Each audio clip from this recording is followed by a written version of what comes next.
உங்களுடைய வாழ்க்கையில நீங்க ஆண்டவருக்காக பயன்படணும்னா, ஏசப்பா உங்களை ரொம்ப நேசிச்சு நீங்க பயன்படணும்னா ஒண்ணு மட்டும் நீங்க மறந்துடாதீங்க.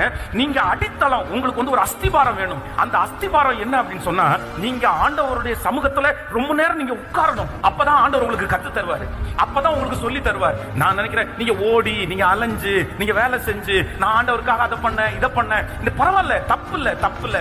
ஆனா ஆண்டவரை பொறுத்த வரைக்கும் ஆண்டவருக்காக ஓடுறவங்களை விட கர்த்தர் யாரை எதிர்பார்க்கிறாருன்னா, அவர் சமூகத்துல உட்கார்றவங்களை தான் ஆண்டவர் ரொம்ப எதிர்பார்க்கிறாரு.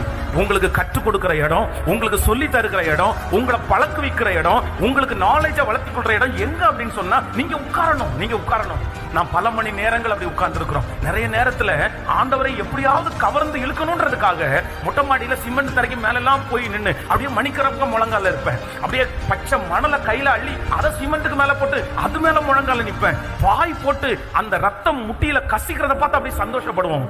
இப்படி எல்லாம் கர்த்தருடைய சமூகத்துல ஸ்பெண்ட் பண்ண நான் நம்புறேன், பேதை ஒண்ணுமே இல்ல, அறிவில்லை, ஆனா கர்த்தரே சொல்லி கொடுத்தார், கர்த்தரே கற்றுக் கொடுத்தார், கர்த்தரே வளர்த்தினார், கர்த்தரே ஆதரித்தார், சுற்றி இருக்கிற சூழ்நிலைகளை கர்த்தரே மாற்றினார், எல்லாவற்றையும் ஆண்டவரே கொண்டு வந்தார். என்னையே ஆண்டவர் இப்படி நடத்த முடியுமானால், என்னையே நிறுத்த முடியுமானால், உங்களை கண்டிப்பாக நீங்க எட்டாத உயரத்துல நிறுத்த முடியும்.